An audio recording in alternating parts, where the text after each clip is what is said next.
Hello and welcome back. In this lecture, I'd like to talk about what goes into creating a C program. So there are 4 fundamental tasks in the creation of any C program. And what these tasks are include editing, compiling, linking, and executing. All right, we talked about the different steps that you'll employ when you write a C program in terms of you're going to understand requirements, you're going to design your code, you're then going to write your code, you're then going to test and debug it and so forth, and then maintain it. This is what I'm talking about here is what you actually need to do after when you start to write a program. We kind of talked about editing, compiling, but linking and executing are also important. And what I want to talk about here is the details of this. So these tasks are going to become second nature to you because you're going to be doing it every time you write a C program. You're going to be editing your source code. You're then going to be compiling. You're then going to be linking, and then you're going to be running. You're going to be doing this very, very often. So the processes of editing, compiling, linking, and executing are the same for developing programs in any environment with any compiled language. This is not unique to C. If you're writing Java, a Java program, you're going to write the source code. You're going to compile the source code. Linking you might not be as aware of in Java, but it's going to do some kind of linking. And we'll talk about what linking is. And then you're going to run the program. You're going to be doing all of this. What I'm describing here, again, is how it's done in C. So editing is exactly what you would think it is. It's the process of creating and modifying the actual code, the C source code. The C source code is going to be inside of a file, and it's going to contain all of the statements and all the instructions that you write. All C source code files end with the .c extension, and that's how you can identify that it's a source code file. Before that .c extension is going to be called the base name. You want to have your file names be meaningful. If you write a C program that adds 2 numbers, you may have a file called add.c that contains the source code. And remember that a C program, in most C programs, are going to have many, many different files. So your files should have good names. But the way that you can identify C source code is the .c extension. They all contain the .c extension. Now, when we edit our code for this class, we're going to use an integrated development environment. We're not just going to use a simple editor. An example of a simple editor would be something like WordPad. We're going to use something that has an editor, but also has many other things that help you write your code more efficiently. The IDE, and this is referred to as an IDE, Integrated Development Environment. The one that we're going to use for this class is code blocks. I'm going to cover it in detail, but we're going to use code blocks for the editing task. But you can use whatever you want. If you want to use Notepad, if you want to use something even more minuscule, you can. Atom, there's Visual Studio IDEs, but the one we're going to cover in here is how to edit your code and code blocks.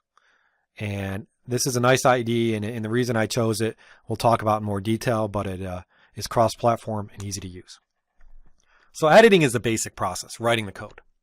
Compiling, we know what a compiler does. It just takes that high-level language code and converts it to machine language. And it also detects and finds errors in your code. After you edit your code, you're going to run the compiler. So the input to the compiler is going to be all of your source code, all of your .c files, everything that you're editing. And again, a C program can have many source files. But the input to the compiler are these source files.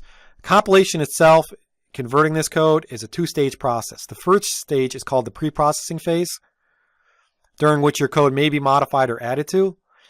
And the second stage is the actual compilation. It generates the assembly language code. And we'll talk about this in more detail, this pre-processing phase, but you just need to know now that there's 2 stages when you do compilation. The one that we're going to focus on, or the one that's easy to understand, is the generation of the object code. So the compiler is going to look at each statement, and it's going to make sure that the syntax is correct and that the semantics of the language is met. Syntax is to make sure that the structure of the code is right, that you have semicolons at the end of the statement, that you're using data types, that you're following the rules of the language. Semantics is the meaning of the words. So if you use an if keyword, that's a condition. Semantics happen in the compilation phase by creating a symbol table and so forth. But the compiler is important. It's going to generate this object code. It's going to tell you if you have any errors in your syntax. It can also sometimes recognize whether or not you have dead code, where basically code's not being used. It does not find logic errors. It only finds syntax errors. Again, syntax is the rules in the language. Logic errors are the meaning. Like if you made a mistake in logic, you may make a mistake in the functionality. So your code can run, it can compile, but it may not work as intended. And this is referred to as a logic error. The compiler is not going to tell you if you have a logic error. If you meant to ask the user for a number instead of a character, a string, or you ask the user for their last name before their first name, that's a logic error. Compiler is not going to tell you those types of errors. Typical errors reported by the compiler are going to be things like undeclared variables, expression that doesn't conform to the syntax, you don't have the right parentheses, you have, blocks that don't have ending blocks. You're going to become very, very familiar with the compiler errors and what they mean. Hopefully, after you've learned the C language and you run the compiler, you're going to see an error and you're going to be able to fix it immediately. You say, whoops, forgot a syntax, or whoops, forgot a semicolon. Oh, I forgot to provide a right bracket to end that block of code. It's going to become second nature. So after you fix all the errors and your compiling is successful, it's going to translate into assembly language and generate this object code. So the actual object code is a .o file. It's the actual assembly language code that gets run. It has an extension .obj or .o. .obj typically on Windows will be the extension. .o on a Linux or Macintosh system will be the extension. You're going to see that file generated after you compile your code. And that's just the end phase of the compilation. That's the actual assembly language. It's going to be binary. It doesn't look like text. You're not going to be able to look at it. It's just going to have a .o extension. And that's what the compiler generates. The way that you run the compiler in C is you actually use a command. You probably won't need to do this much because the IDE, the editor in the integrated development environment, is going to do it for you by just clicking a menu option. But it's important to know what's going on. So when you issue the compiler command, it's typically using a GNU compiler, which is a GCC command. But at the basic level, you just run a compiler program, either CC or GCC. You run that program and then you specify the input. Remember, the compiler takes as input the source files. You specify the input by using a -c flag and then specifying the source files, one after the other. So examples here are cc-c myprog.c, or if you're using the GNU compiler, which is a popular one, gcc-c. And if you omit the C flag, your program will automatically be linked as well, which is the next step. But really, it's easy to run that compiler if you're at the command line interface. It's even easier if you just use a menu option, which we'll probably be doing in this class. But again, it takes input the C source files. In code blocks, as I mentioned, you're going to be just clicking a menu option and it will automatically compile, link, and then you can click another menu option and it will automatically run. But again, what's going on under the hood is you're actually issuing the compiler command with the -c flag and the input source files. After you compile, you link. Like I said, every programming language has a linking, but a lot of times it's transparent. You won't even know what's happening. In C, the linking process is important because it's not always transparent. But with most modern IDEs today, it is. But I do have to emphasize that it is a little It is important in C. So after the program has been translated into this .o code, this object code, it then is ready to be linked. The reason we link is if we're using external libraries, we have to grab all those other libraries and put them into one program. So linking is just getting all of the dependencies in place and building an actual executable file. So the .o file is the objects. You then link all the .o's into one executable. And again, this is usually transparent, usually happens automatically when you compile, but again, it may not. And you may have to do a separate command, like a -l or something. But it takes all those object files and builds one executable. And the executable is what you run. So it's going to combine all of those, and then it's also going to combine, and you may have .o's that are additional libraries, that other programs that you may want to use that somebody else wrote, or other libraries that come with the C language. You're going to take all of those and put them together. And the linking phase will also detect and report errors. They're two separate phases. Linking, again, will usually be like redefinition errors, or you're trying to call a function that doesn't exist. So if you don't have that .o file to make up the entire program, you're going to have a linking error.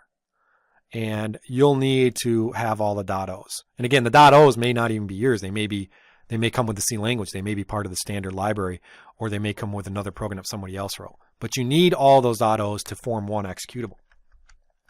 So program libraries support and extend the C language by providing routines to carry out operations that are not part of the language. Input and output libraries are example. Mathematical libraries, string manipulation libraries.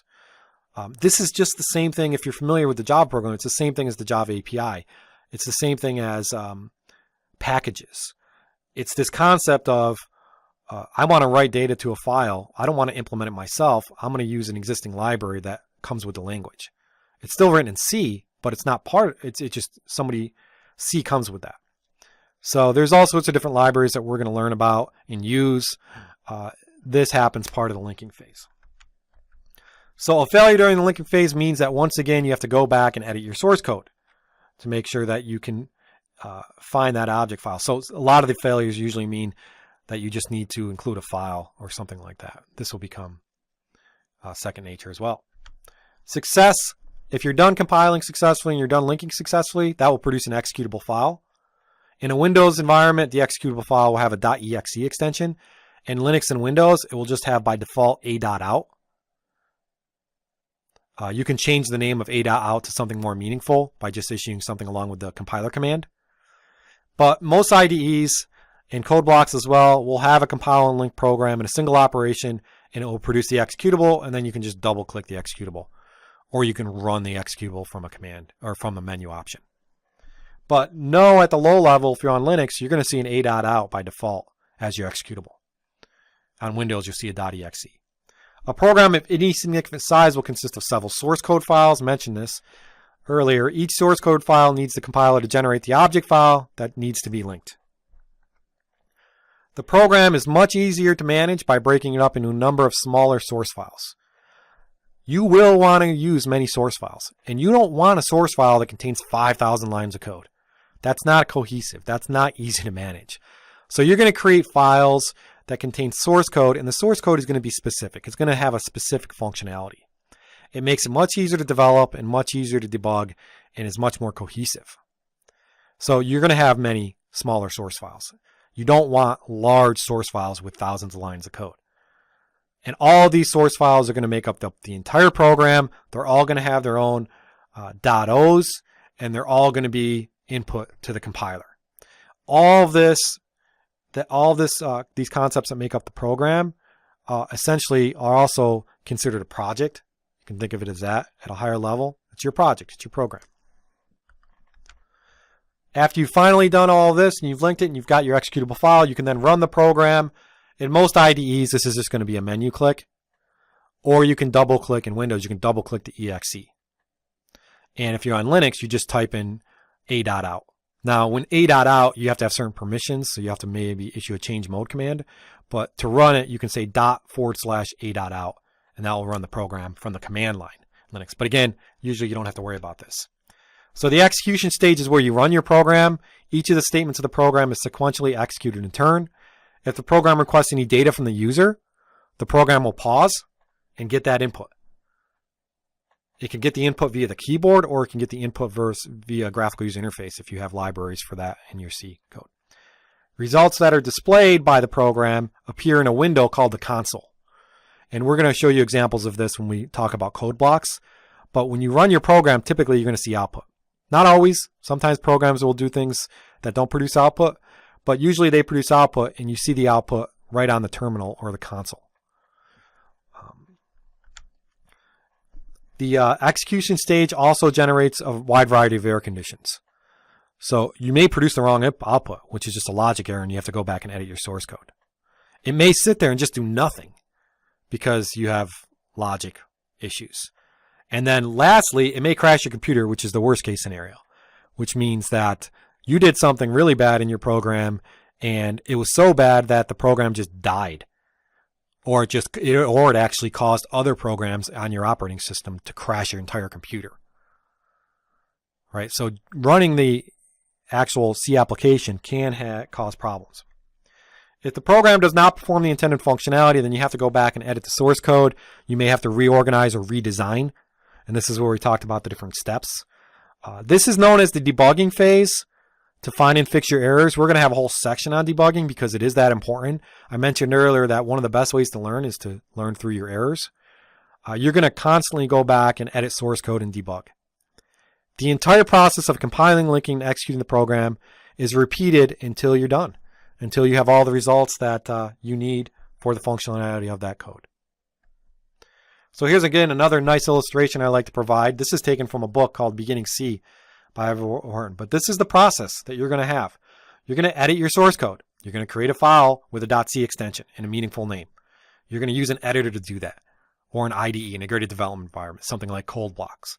You're then going to compile it. The compiler is going to generate an OBJ file, an O file. If it doesn't generate that file, that means you have errors and you have to go back and fix them. After you create the OBJ files, the object files, you then have to link them all together to create an executable file. And you could also have errors in that phase where they're not linked properly. You have to go back and edit your source code. Once you actually have no errors and you have an executable file, you can then run your program. And again, after you run your program, you still may have errors because there could be logic errors. So then you would go back and edit your source code. So this is going to become a repetitive process that you're going to be very familiar with. Edit, compile, link, execute. And this again is typically what you do in all languages. You're going to be doing this over and over and over again until your program meets all of your requirements.